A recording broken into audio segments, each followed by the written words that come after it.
شروع کرتی ہوں اللہ کے نام سے جو بڑا مہربان نہایت رحم کرنے والا ہے۔ کئی بار ذہنوں میں یہ سوال اٹھتا ہے کہ شریعت میں صرف زنا کی سزا ہی اتنی سخت کیوں رکھی گئی؟ جب قرآن کی طرف رجوع کیا تو معلوم ہوا کہ جہاں صرف اللہ کے حق کا معاملہ ہوتا ہے تو اللہ نرمی کا رویہ اپناتے ہیں، اور جہاں بندے کا حق اللہ کے حق سے مل جائے تو اللہ پاک سختی اختیار کرتے ہیں۔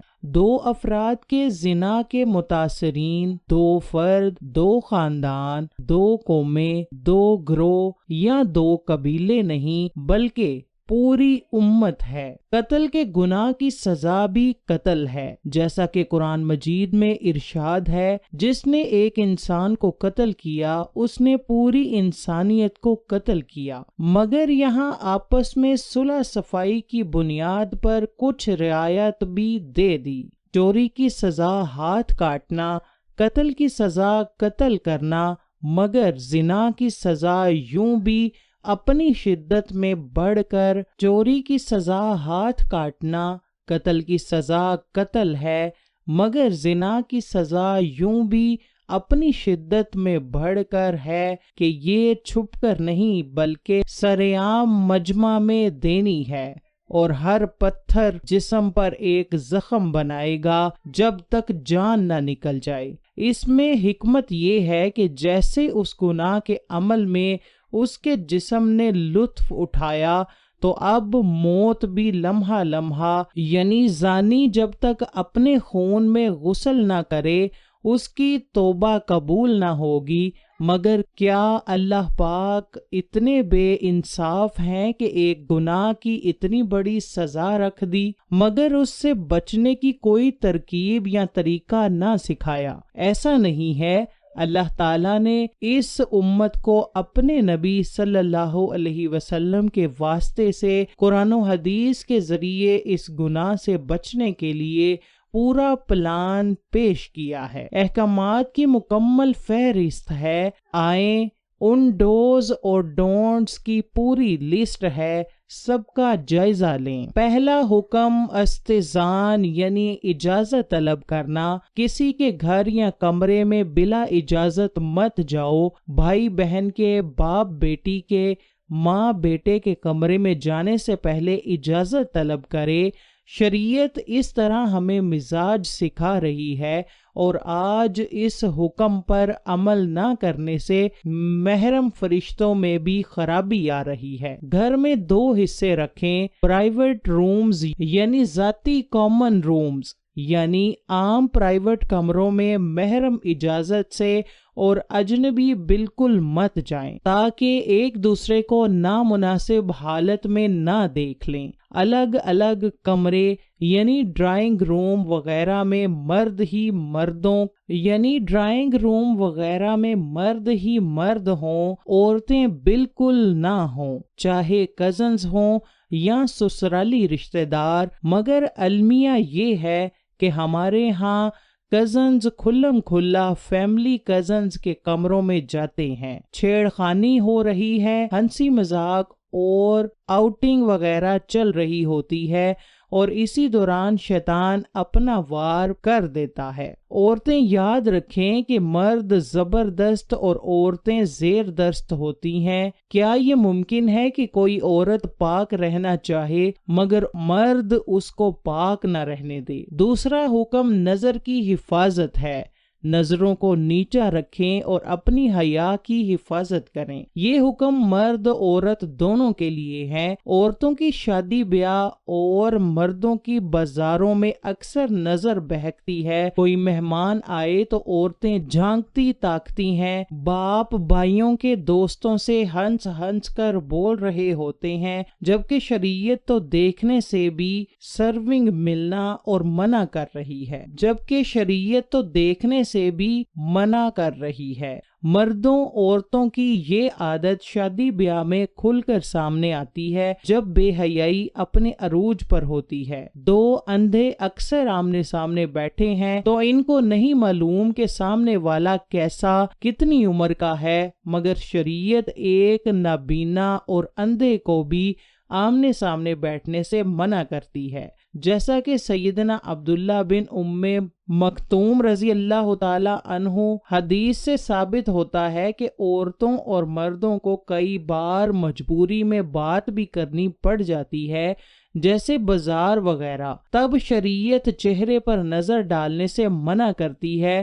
صرف پردہ کرنا مسئلے کا حل نہیں بلکہ نظر بھی جھکانی ہے۔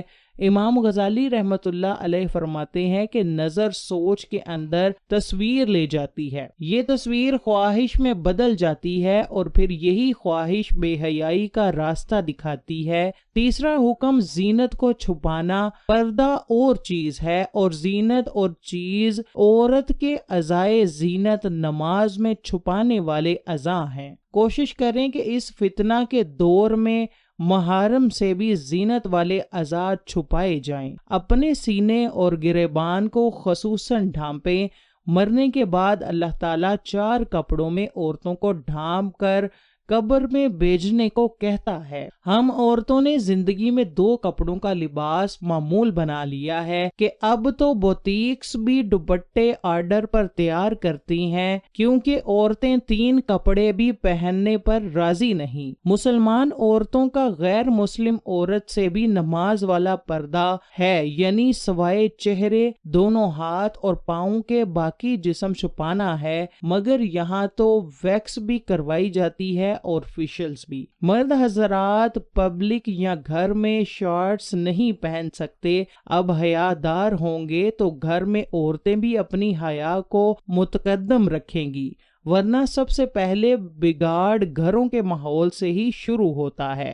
ماؤں اور بہنوں کے نامناسب لباس گھر کے لڑکوں میں حیا کی کمی کی وجہ سے بنتے ہیں۔ یاد رکھیں، جب عورت نے اپنے ستر کا خیال نہ رکھا تو محرم کا دشمن بن گیا۔ جب اللہ کی مقررہ کردہ حدود و قیود کا خیال نہیں رکھا جائے گا تو باپ بیٹوں کو خود پہ حلال کر لیں گے۔ خدارا اپنے گھروں سے فسق کا ماحول ختم کریں۔ چوتھا حکم بیوہ اور مطلقہ کا نکاح۔ ان کے نکاح کا مقصد معاشرے کو پاک رکھنا ہے، کیونکہ بیوہ یا مطلقہ ازواجی زندگی کے دور سے گزر چکی ہوتی ہیں اور ان کے نکاح میں تاخیر یا انکار معاشرے کے بگاڑ کا سبب بن سکتا ہے۔ یہ حکم اس مرد کے لیے بھی ہے جس کی بیوی مر جائے یا وہ طلاق دے دے۔ یاد رکھیں، شادی پر اصرار وہی مرد کرتا ہے جو پاک رہ کر صرف بیوی سے سکون حاصل کرنا چاہے، ورنہ معاشرہ بھرا ہوا ہے